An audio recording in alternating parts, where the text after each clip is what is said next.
నిజాయితీగా బతకాలంటే ఈ లోకంలో ఎవ్వరూ విలువెవరు.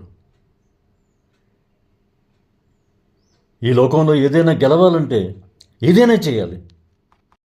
గెలిచానని అనుకుంటున్నావా, లేక నిన్ను నువ్వే ఓడించుకుంటున్నావా? ఎవరు నువ్వు?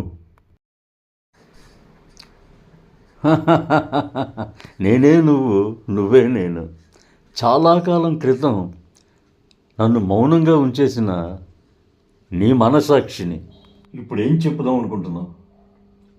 నా నిర్ణయాల్లో ఏ తప్పు లేదు, పరిస్థితులు ఎలా చేశాయి. పరిస్థితులు మనిషిని పరీక్షిస్తాయి, నిర్ణయాలే మనిషి వ్యక్తిత్వాన్ని తెలియజేస్తాయి. అర్థమైందా?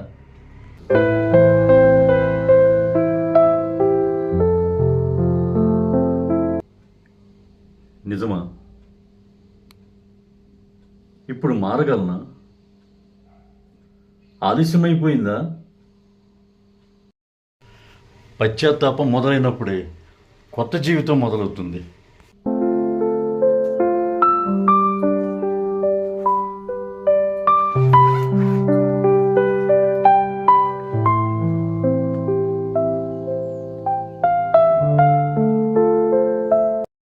సత్యం నుండి పారిపోతే శాంతి దొరకదు. సత్యాన్ని అంగీకరిస్తే విముక్తికి దొరుకుతుంది.